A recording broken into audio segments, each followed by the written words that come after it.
So, hey, how y'all doing? Back again, another episode of The It Factor. As always, I'm your host, but today we have someone special. My brother, go ahead and introduce yourself, man. Hey everyone, I'm Tyler White Montude, Mr. Everything Around the Campus. Indeed. What I like to call a known loner. Fit into any niche around the campus. So homecoming weekend, it's about to be great. Yes, indeed. So with that, man, I say, how are you doing mentally, physically, and emotionally? Whew, mentally, yeah. This was needed. Homecoming was needed. I was getting into town on Wednesday night, if not the daytime, just depending on how work goes these days. But it was needed. Like I ran into a couple my old RA co-workers and some of the staff, and it's nothing like that embrace of a good hug. Indeed. Like a 2-arm hug, and you ain't even got no words have to be spoken. You just good to see you. You're like, whew, you just feel relieved afterward. Like I didn't have to talk about anything. So that's mentally. Physically, night one parties last night, the pre-party. Oh God, the welcoming party. It was. My voice is a little raspy right now. Had to do a little do-re-mi this morning. Like, hey, what key can we be in today? And emotionally, I just feel loved right now. That's good. Like loved and reprived of like all of the built up energy and stuff of just getting here and now, just immersing myself in it. So Definitely. so love that. Definitely. So with that, man, I'll say, with it being homecoming, and it's crazy that we shoot it around this time, man. How was it attending CAU? Because that's how we met, and also attending North Carolina A&T. Being able to be at both. It's crazy. I'm a jack of all trades. We know. It really, it's a dance. It's literally as complex as a tango and or salsa dancing, but with the ease of line dancing. Like they share some commonalities, a vast amount of differences, but all in all, I love HBCUs. So coming to Clark, I came to Clark by myself with 7 suitcases and was like, here I am, adult world at the age of 17. And now I'm only 25. They're sitting there. Yeah, exactly. But no, A&T was the place where I found my voice and my stride for how I would progress on my journey throughout the academic world. Gotcha. So it fortified that foundation and started the framework to build up the man that's sitting here now and that's continuously going through improvements and renovations on, should I do it this way, should I do it that way? And like I said at the beginning, just being Mr. Everything around the campus, like I have a way of being a chameleon almost in certain settings. Like I can figure out where these things are and people are like, wait, who is that? How did you get here? When did you get here? And more so the when, like, wait, we just hear this name but we don't know where you're at. And so that's how I fit into A&T. My department chair there, she saw how I could command the attention of the students and guide them and direct them away from her office, her being the first female department chair of my department the same year that I came in, and then now she's since moved on to now the interim dean of the entire college. Oh wow! So she's been working her way up the ladder as well, and she's a great person. And then she saw that I had that, so then I became like her personal liaison for students. So any issues that they had, they would bring them like through me, and then I would be able to compile and convey them for her to like digest and get through. And we started making some changes there, and that came from Clark Atlanta. So it's like it dances together. So that find a way of make one and culture for service. So me being there and just living off those two models, find a way to make one. Me coming to school was like, okay, you don't have a family support or the immediate familial support. So how can we get that right where we're at now? So I came in, like I said, 7 suitcases, like hey, I was here before the OGs, the orientation guys got there. I was like, hey, y'all need help setting up? Like, I'm here. What y'all doing? Like, how y'all doing? And literally just made a name from then. Like, I know just about almost all the person of administration from, I think we'd have been through like 2 or 3 presidents since we came in. Definitely. I don't think that this one going though. I think he's gonna be there for a while. Yeah, and I can see it. He's done great work so far, so Good guy. I've been loving it. Definitely. And then coming over to A&T, just bringing that same find a way to make one and culture for service spirit. So, and it just doesn't end at the school. Definitely. Is what it is. And how we choose schools, I didn't know what the models was when I first applied to Clark or what it was, but I was just like, I know this is home for me. Like, it fits, like, without me even taking a class, a chant, or anything. But once I saw the models on the emblem, when I got to the campus, I was like, this is me. Because, like, I literally got here by myself. I found a way and made a way to start my life in academia, culture for service, getting there, helping other people during orientation. Like, hey, I don't know it, but we're going to figure it out together. So let's do it. You know, being of service wherever I go. So yeah, like, it's really a dance. I'm proud of you. I'm proud of you for that. And look, that's how we met. Yeah, so, honestly, like. So with that, also say, man, why engineering and why mathematics? Like, how you was able to do something that we see as so hard? How was you even able to get those 2 things down? That goes a little bit just to tapping into your purpose. I have always been in GT, gifted and talented, in AP courses growing up. I was that one person, and I'm from Baltimore, Maryland, so I grew up in the inner city, around the guns, the violence, the drugs, all of that. But I also knew how to shelter myself away from it. Definitely. At the same time, because I'm one of 4. I'm the oldest male, so I was the man in my household. So undoubtedly, me and my sister get into it all the time. I used to. And she's like, well, I'm the oldest. And I'm like, well, I'm the eldest. And for most people, old is age. Eldest is wisdom. There you go. You better say it. Anybody that's come into contact with me, they'd be like, how old are you really? Because you talk like you're 70, but you look like you're 20. Like, which one, like, you know? I might be old, but I'm young. Yeah, exactly. Yeah, you know? So So I got into mathematics at an early age. My then teachers always did like take whatever hip hop or R&B songs were around at the time, you know, lyric appropriate, and would trade those in for math words to like learn our multiples, our multiplication factors, and things like that. And then we used to do. I'm a hands-on person when learning, so I need to touch and tangibility and visibility of what I'm learning, the application of it. So they would do like little flip books and things, just make it interesting. So I say that really had a firm grasp on me. Comprehending mathematics. Gotcha. But I always had a love for numbers. It was even so much so when I was just first learning how to count, you know how they always do with money. And so I'm a money person. Like, I love my money. I love to see my money in the green and in forms of green. And so when learning math and stuff, we started to learn negative numbers and, you know, subtracting and things. And I was like, I don't like for my money to have a minus sign in front of it. Like, I don't like the red. Nobody want their accountant to do that. This stuff, not as much red as that I wear. It's school colors, you know. I don't even like red like that. And my teachers, I was like, and then when I had to think about it, I traded it over. I didn't know what an accountant was at that very moment, but I traded over. I was like, oh, I'm the banker. I'm handling someone else's money, so their account is in red. So that's how I started to pass with the negative section. And then engineering, it just naturally progressed that way. I always wanted to be an architect, just a pure architect. But my grandfather, my mother's father had his own contracting service where he did drywall and framing and painting. So I would go on some of the sites with him and paint baseboards and things. And then growing up, I grew up between Baltimore and Mississippi with my great-grandparents, my grandfather's parents. And I would fly back and forth between there. And we would haul dirt in off of construction sites and for construction sites and things. And so I would be around like these well, now they might be worth $500,000, but back then in the country they're like $200,000 homes, but they had an upstairs, or what they call it, instead of like, that's just the jargon of the South. Like, who needs a house with an upstairs? You know?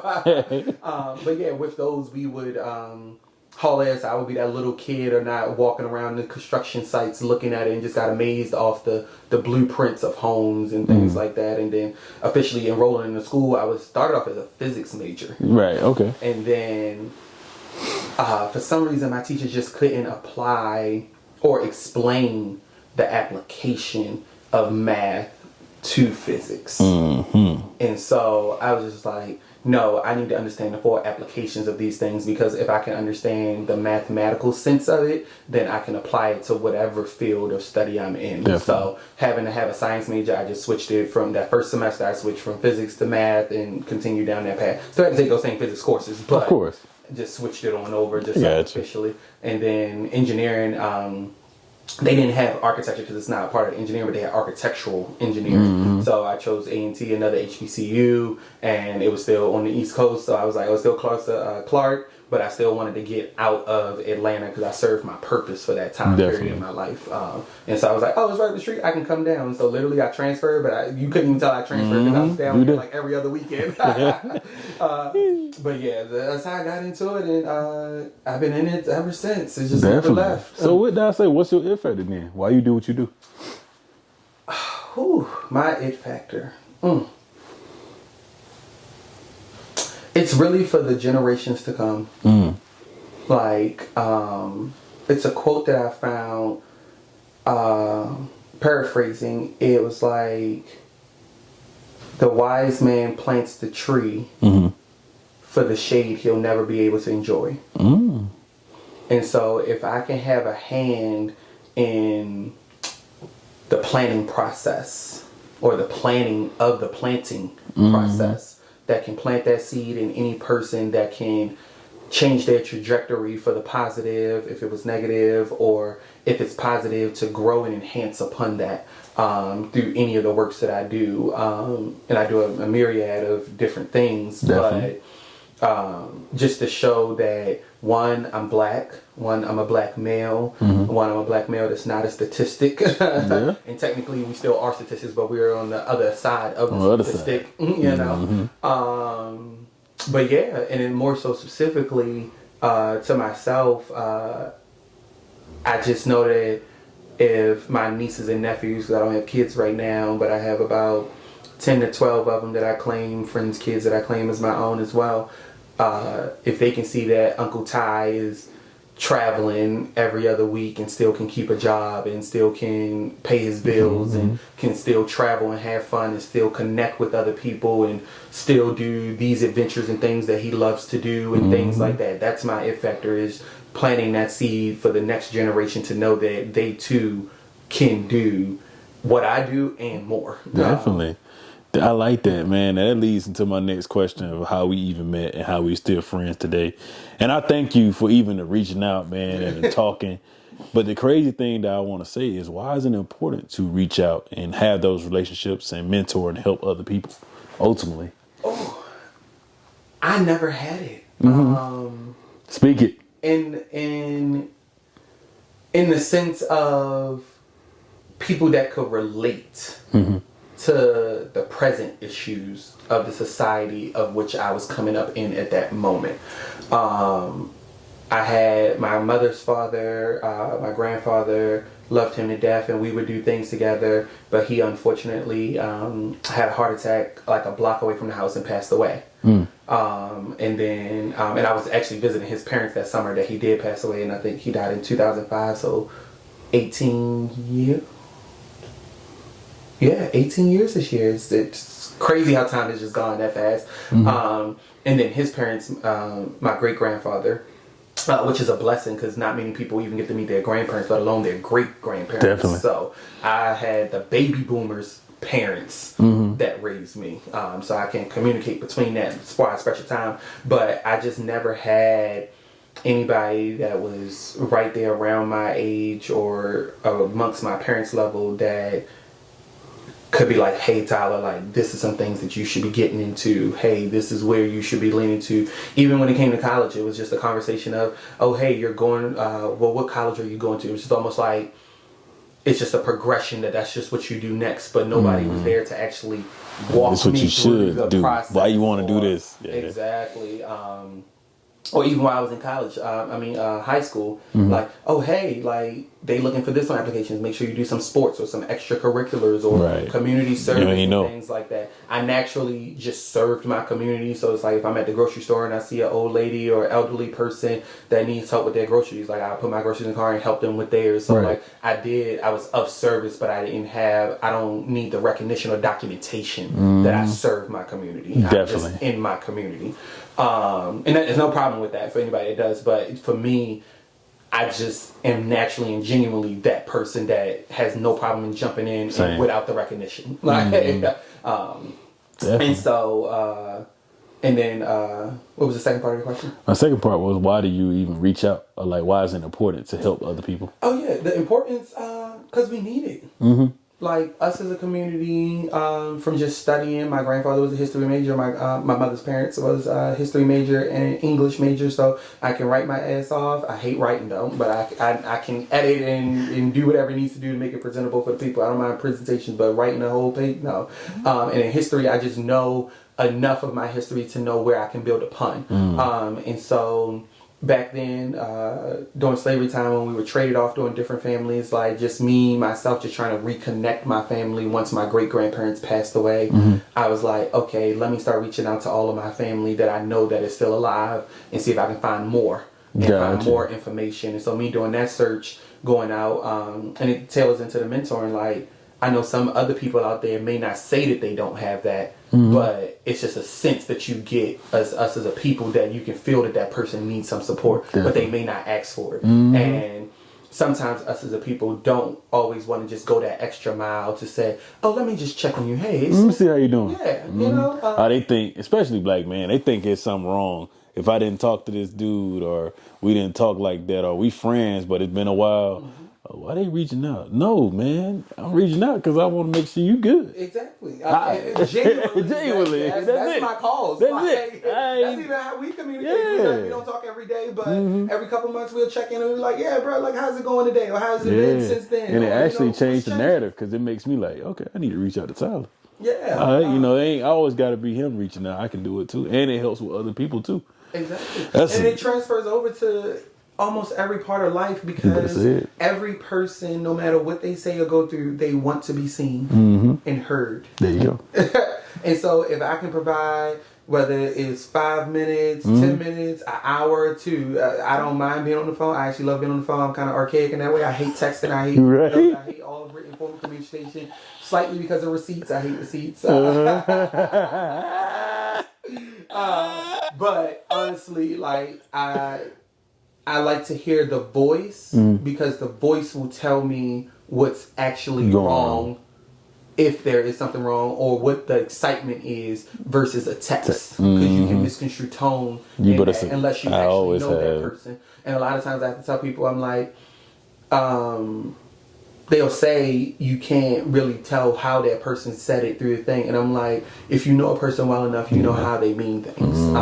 Even if they're getting smart, sarcastic, whichever way they want to go about it, by knowing that person. And so the more I can hear your voice, the more I can pick up on your inflections and your tone and your writing. So when we are texting, if we're talking about something, you be like, oh yeah, I'm not doing that today. Then I'll be like, okay, he may be going through something, or it could be he just don't want to do it. Right. Just that simple. It is what it is. The more you communicate verbally, you can pick up on the nuances of their tone and their writing styles and things like that people don't understand. And that's because my grandmother was an English major, so definitely, you're right. From that way. You're right. But no, it's very important to touch back with your people, check up on them, show them love, reconnect, because that's how us as a community was. When we were around, like, that's the only way we could communicate is by sitting down, grabbing information from each other, and spreading it to the other plantations back then during slavery times. And even now, as we try to regroup and reunite with people, that's how family reunions came about. They would put ads in the paper to find lost relatives after the Freed Slaves Acts and stuff like that. So I try my best to connect back as possible, and that's just like here at homecoming this year and every year. Like, I made a vow that first day on campus that I would always come come here and support Clark Atlanta as much as I can. And when I had the first homecoming, I was like, oh yeah, I'm going to be here every year. So each year that I went over to A&T, I definitely made sure one of my trips was back for homecoming week. And I come the week. From Wednesday to Monday, I'm here supporting, helping, stopping by the classes to give insight on things. So just so that they see that, hey, I'm still here with y'all. I'm a couple years ahead of you, but I'm still here in the game fight with you. And even after I leave, I'm still in the fight with you, because I'm still in the group chats from when we was in college. I'm still, hey, if y'all need anything, don't hesitate to reach out. And I sit on the alumni board for A&T now for my department. So have to continue to still give back. That's real. Super important. That's real, man. And then also I would say, so who is Tyler outside of being the person that we know you for? Oh, Tyler is Sir King, Sir King TD, Ty, King Ty. It's so many myriads of person. I'm a brother. I'm a mentor. I'm a mentee. I'm in project management world. I'm a contractor. I'm a inspector, grandson, nephew, and now with a lot of the generation now, they have bestowed upon me the what's my called the terms of endearment is Unc. Oh yeah, right. The colloquial old head. You the OG. Yeah. You the OG. As they like to say, triple OG Unc Ty. Like, you know, they put a myriad of adjectives in front of it. But yeah, so literally I'll get off the phone and it's just, and it's really a term of black male endearment that people, a part of our community, just don't get. Like, I like it. You have uncles and you have Unc. Like, that's my guy. Yeah, Unc is that's the one that'll lay you out in a heartbeat, but then also give you a shot at the end of the conversation. Be like, hey, it's all good here. Like, I got you. Come to Unc and tell Unc anything. You know, it stays right there with Unc. Like, so if and I take it as literally a term of endearment and respect, because I'm only in my 20s still. Yeah, same. And you know, it just be like, when they come and I'm like, they in their later 20s. I mean, they're in their earlier 20s. I'm in my later 20s, but they be like, oh yeah, you definitely Unc for sure. Like, it just, I'm like, dang, already? Like, I thought you didn't get Unc until like 40. I'm in the business. Yeah, dang. Exactly. Like I'm in it, but like I wear it. And even though they say it, I had to, for myself, welcome it. Yeah. And respect Same. it. And uphold it, because it's an honor that you have to cherish, and you carry it everywhere you go. Definitely. So whether another person calls you that, because one does, then you have to carry it with a bad. Like, now I still am going to make my mistakes, but me as Unc, or new modern version of Unc, like, those experiences that I messed up on, those things that I can share, so that you don't have to go through the same exact thing. And even if you do go through it or have gone through it, then now I'm here to help you out, get out of those things, or let's build upon those things if it's when they're good things. Definitely, I like that. So also, before we do close, I would ask you, what are some things that you learned in college that help you now? Like being an engineer student, and you know what we done been through, because you both engineers. What's something that you would give to someone else that's saying, hey, this is some things that help me now? I ask for help. And two different ways. One, when you come in, it's a whole new world of people. So you don't know who to ask for help. One, who can you trust, because you're, and I went to school out of state, so it's like, I'm literally here by myself in a whole big, huge city. So who can I get to help? But me, I was a campus person. So even though we're in the middle of literally downtown Atlanta, I still was 90% on campus. So I got my name around the city from being on campus and influencing change there and getting out. But yeah, I would say definitely ask for help. Don't be afraid to speak up. And like you said earlier, sometimes the stigma of just black males shouldn't express their emotions, or, you know, shouldn't do blah, blah, blah, blah, blah, you know, and that touches on the masculinity conversation, but that's a longer conversation. No. You know? We're going to have it one day. Yeah. We're going to have it one day. Okay, good. I mean, but yeah, ask for help. and figure out those people. And even if that person that you initially talked to doesn't work out, don't look at it as a loss. It's a lesson. Yeah. And then you be like, okay, what did the inner me see in the inner them that made me want to express to them? And then you can work on that. Definitely. So everything is a lesson in life. Even the good things that happen, that just means you pass that particular part of the lesson. But everything's a lesson. So like, literally ask for help to create that good core. Like, it was so crazy to me how even now, yourself included, and our other Collegiate 100 brothers and other people that we come across or interact with from college days, I can call and we can necessarily pick up our relationship right at that moment in time. Yeah. Not saying that we haven't grown, but it doesn't even feel like we spent time away from each other. There you go. Like the familiarity and like I said earlier, having people that don't mind sharing their life with me and knowing that they can trust in me to keep their business between just us or help them with their situations was what I built up at Clark that really confirmed that I had that trait while matriculating through Clark. That it was that. Like we would go through some tough things and we'd be like, oh God, at least I got somebody that can come and ease my stress. Yeah, I can talk about this. I done been through it. And you like, oh, you done did this? You done did this class? This was really like this? Yeah. Or you done went through this? Okay, cool. Tyler, look, bro. Yeah. I ain't know it was like this. All right, cool. And that's real. Yeah. You need it. We had some times, but out of all of those times, as we come back here to homecoming, that's the things you be like, we thought we was gonna fail. It all paid off. Look at us now. It all paid off, you know. Like, it's life, man. Like Tyler Perry did, watch out now. Watch out now. Like, and it's life. I mean, it's stuff that's gonna happen, you know, need to be podcasting or work or life or me being married now.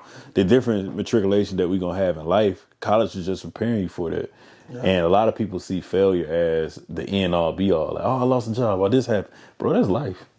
It's not nothing. It's not nothing. Oh, this happened, or I can't believe this happened, and they don't have anyone to speak to about it. Yeah. I hate that because I'm like, dang, I got people I can go talk to. We can. When I say I done lost jobs, I done been fired, I done been without jobs. And I would say not without jobs. I just personally just never applied to anything. You know? Because as an engineer, we can always find a job, and I can find a way to make one. But you know, sometimes. Like I said, some people consider getting fired a loss.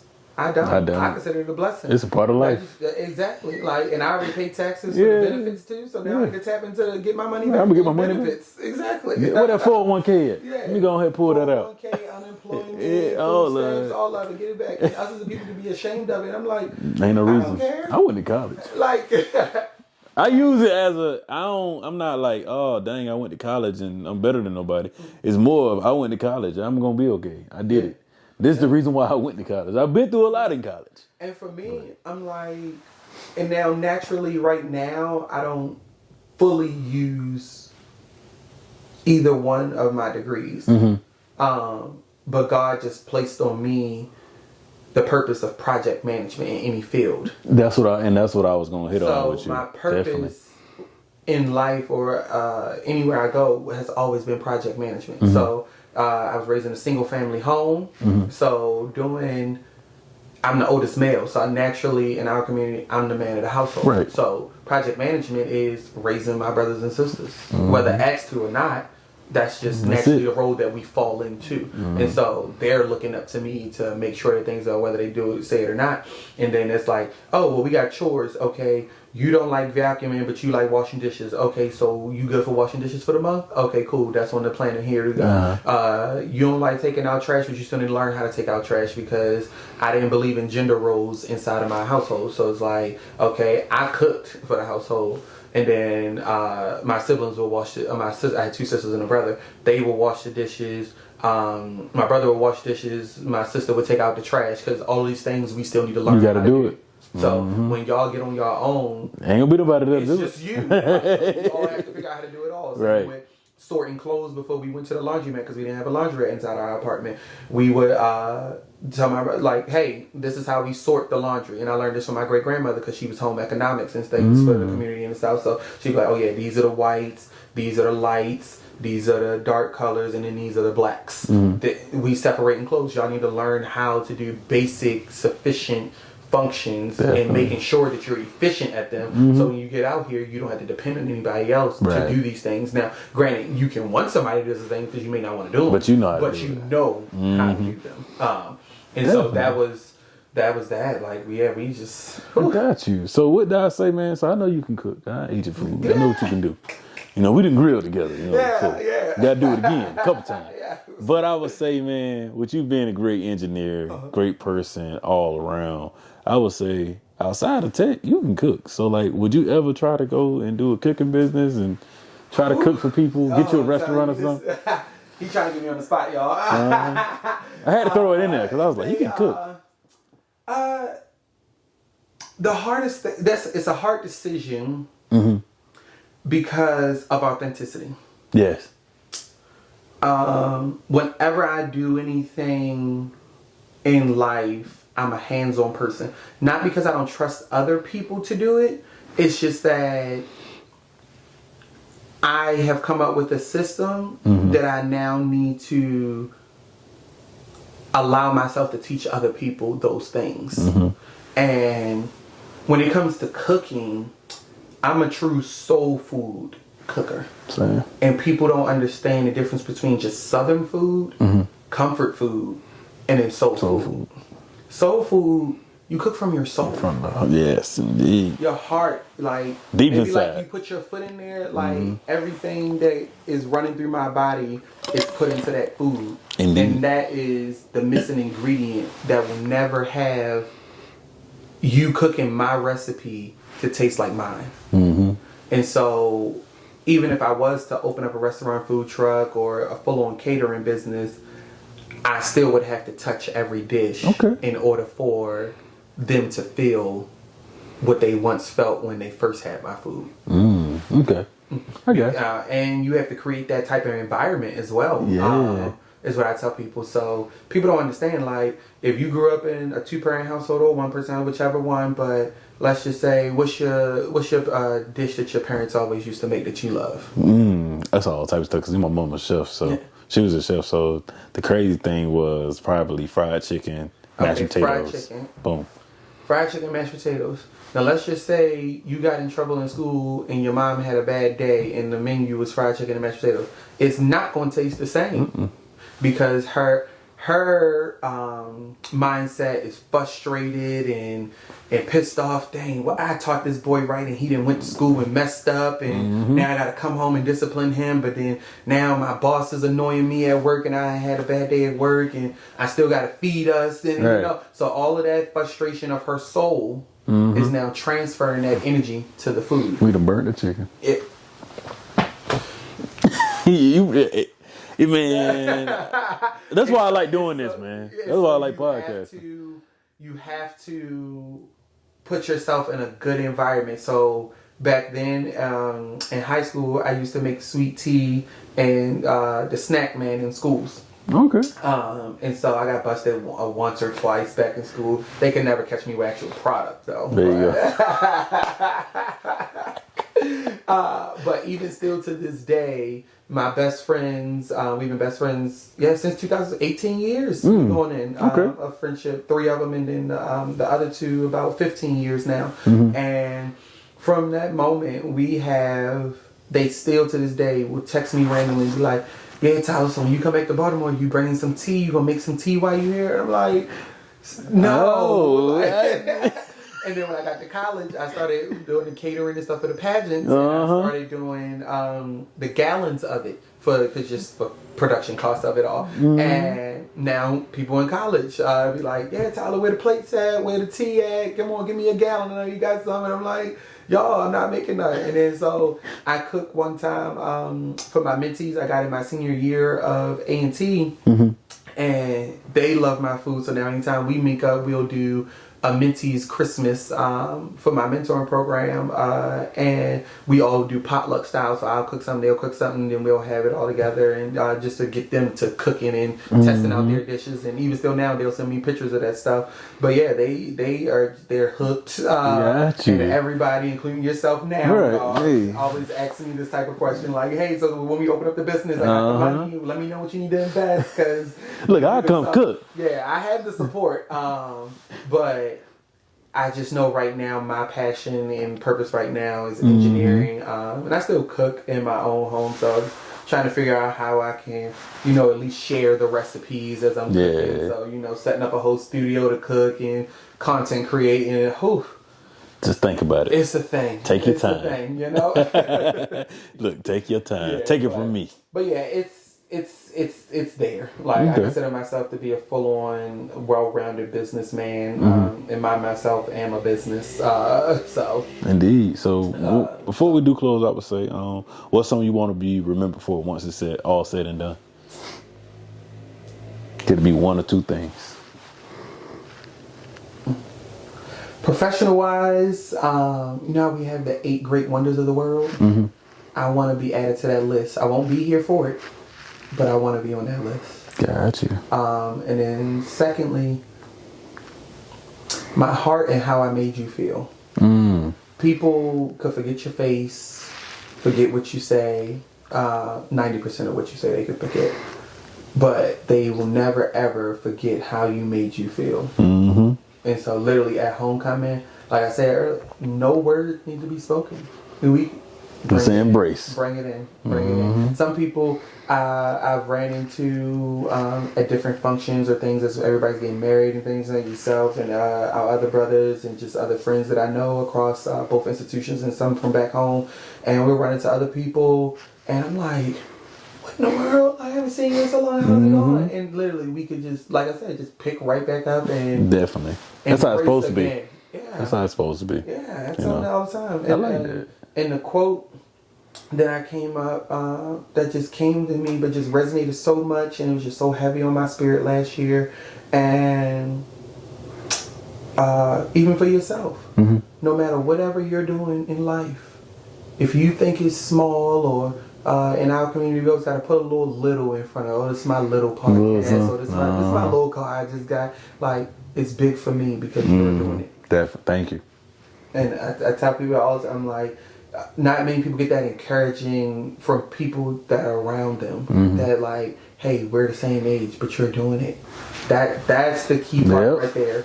And then yesterday, as I was talking to my friend, they was like, I kept seeing the number 125. And she's seen it 3 times. So I was like, oh, 3 times? Let me look it up. Let me see what this means. Because you shared it with me, and now we're a group of 3 right now. So, Hey. Yeah. And it was like it's an angel number that means that you're in the path of your purpose. And so long as you, 1, keep up doing the hard work, 2, focus on the vision that you have at hand, and thirdly, which a lot of people forget out of those things, is take the action. I just said it yesterday. Take the action. I was like, we was literally standing inside of the bookstore on campus, about to be bawling tears, because we was like, wow, like how profound a small statement can just be. Just whew. Put your feet out there. Put your feet out there and do it. I told my boy that the other day. He was like, I know we set goals and I'm big on writing stuff down, author and stuff like that now. But I said the biggest thing that set me different from other people is I write it down, but my wife can tell you I put it in motion once I write it down. Some things I got to wait on, but most things I can put into motion and try to get a few people, and I don't wait on another person to make it. I pray about it, write it down, do my different things I need to do, and then and then she'll look at him like, you really did? Yeah. I tell you. And it's so crazy because people, I want to dispel some of that reaction because back in the day, our word was bond. So once I spoke it, they knew it was done. Definitely. And so with me, if I say I'm gonna do something, like we've been saying it for a year, but we never put really a plan to it. But this time, I was like, nope, we gonna be here. I'm gonna come in. I'm gonna support, and I always support by reposting and liking and sharing. But I was like, no, we said we gonna make a plan for it. Literally hit you up last week. I was like, hey, I'm coming in town this day. Which of these 2 days work for you? Let's do it. Here we are now. So gotta put the action behind the words, and that's where we starting to fall. We have fallen short as a people. And then now, and because I'm a millennial, so in my generation, I'm like, let's get back to picking it up, being of something, being men and women, and of our word. Because that's still how I operate. The word is everything. Like with my great grandparents, baby boomers' parents.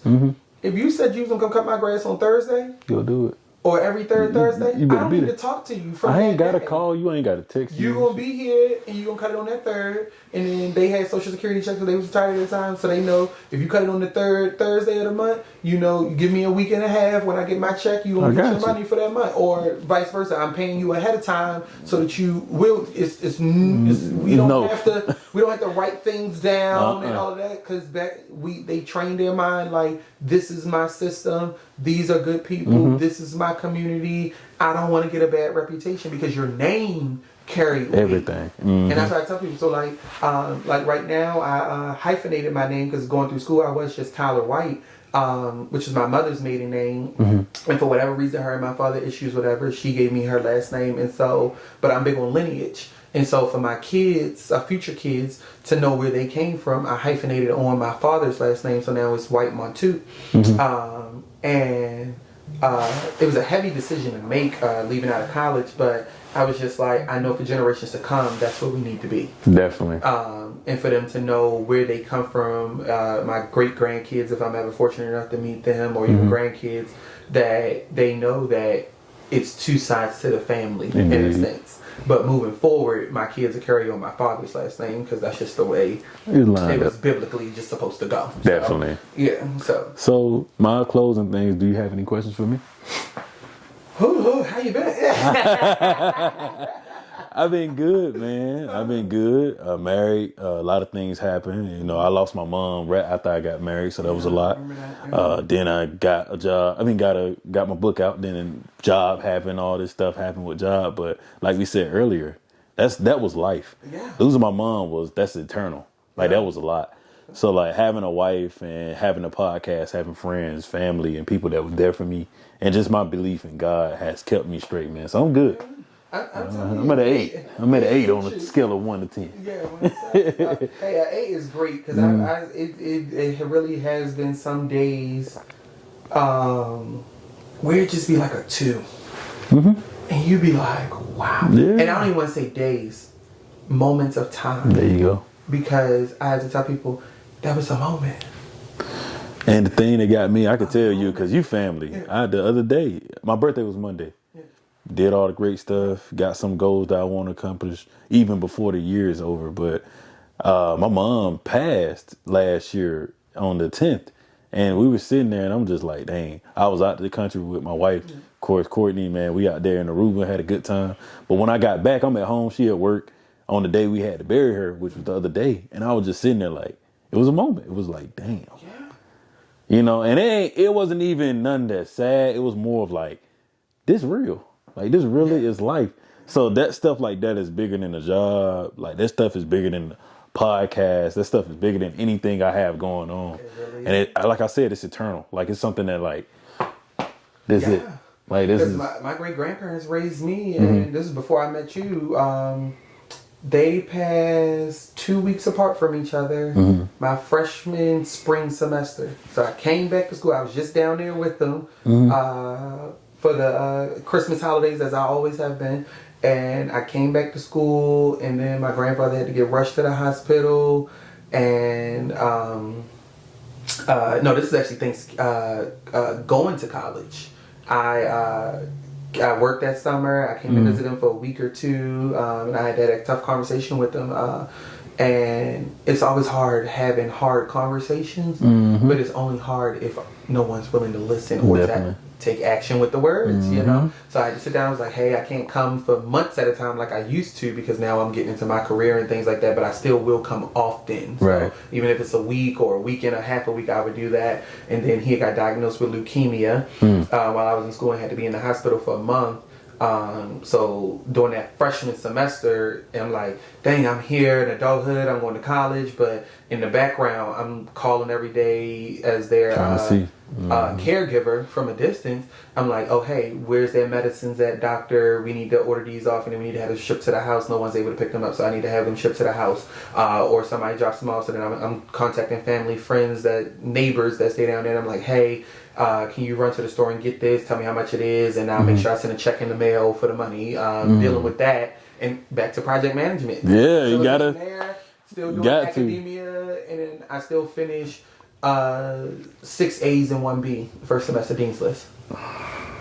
So when I tell people, I'm like, you just have to do it. Like you gotta put your foot down. Not to promote for Nike, but they have just do it. It's the best. Like, sometimes how I've got to be, not saying it's not a thought process that goes behind it, but for the most part, it needs to be done. I'm doing it. Yep. Like, same. I'll ask for forgiveness later if it's just something that I need to ask for forgiveness for. Yeah. But a lot of times people have gotten comfortable with just, oh, we just gonna wait. We just gonna wait. I gotta do it. We just gonna wait. Like, no. You've been gonna wait 10, 20, 30 years. Exactly.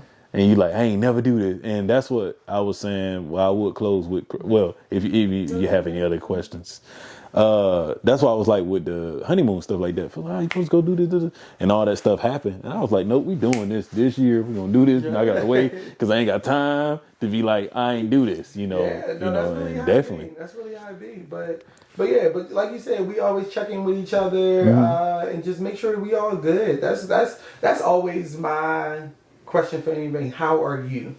Thank you, man. And some people, it can go whichever way it needs to go. But when it comes from a genuine place that people feel with people, it disarms them and they're able to let down the guard. And they be like, and a lot of people be like, no, I'm fine. No, I don't do one word answers. How are you? Not what you got going on, not what you doing, not what you gotta do, but how are you? In this very moment of time, in space and time. It's a southern, I say it's a southern thing. You're going to ask somebody, keep the main thing. But when I ask any of my friends, family, whether it be woman or be man, I say, hey man, you okay? You need anything? What you need me to do? Yeah, exactly. It's as simple as that. And back to service. Culture, like it's innate. It's in me. Yeah, it's in me. It really is. And now I'm in a fraternity with it, man. That's the crazy part. That's just culture for service, service for humanity. Yeah. But any other questions? No, that's the only question I ask people, and then we just converse after that. Thank you, man. That's it. But no, I'm proud of you. Thank you, man. That mean a lot, bruh. Hey, man.